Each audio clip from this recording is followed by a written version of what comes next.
So you just became a manager and you're trying to figure out what's the best way to have a one-on-one that's effective and actually valuable to both you and your employee? Don't worry, I got you covered.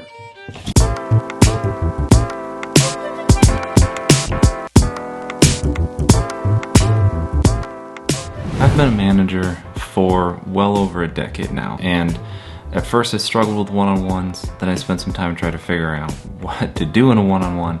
So here's a few quick tips for how to make them effective. Number one is I take people outside the office. Usually I take them to coffee if possible. If it's a remote thing, that's a little bit harder, but when possible, I try to do one-on-ones in person and outside the office. I do that for a few reasons. One, you don't have people coming around, so it's easier to speak freely when you're not worried about anybody walking past, that, a coworker or something.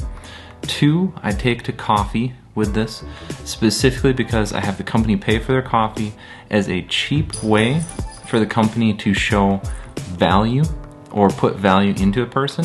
I know it seems stupid and pointless, it's just a coffee, but that's the point. It's just a coffee, but it's something that's a nice treat that they look forward to. It makes you feel like you're worth something. Second thing, when you have the one-on-one, you as the manager should speak less and they should speak more. Just like in Hamilton, speak less, smile more.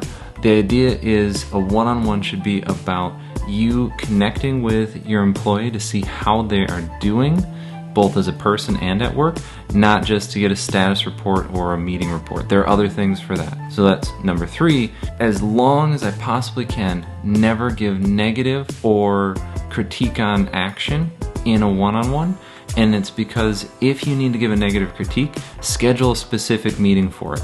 Have a review of X behavior or project debrief or something like that. Leave the one-on-ones to be a safe space. And if you bring in negative project feedback into the one-on-one, you erode the trust of that relationship. I try to have a very loose agenda. This goes back to that they should be speaking more. The only thing that I really plan out is one, reviewing any notes I took from the last time about what their career goals are or things that they're working on or that they were looking to see change, so that way we can follow up and have an ongoing discussion. But otherwise I only have a few loose questions. Usually they are meant to prompt the conversation and to get my employee talking. So I may ask them, tell me something over the last week that maybe you struggled with, and let's just talk through how you could see yourself improving.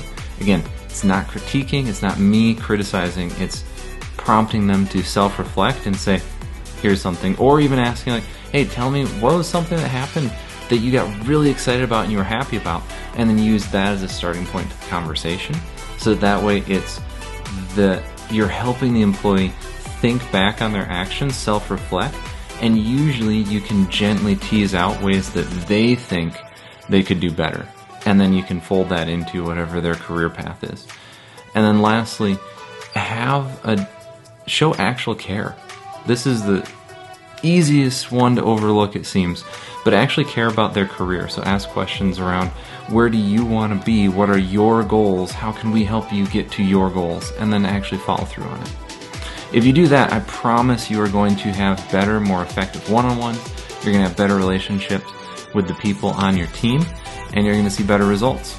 At the end of the day, that's what being a manager is. You want to multiply the results of the people on your team. Using effective one-on-ones is a great way to do that. My name's Gary, this is Grow with Gary, and we'll catch you in the next one.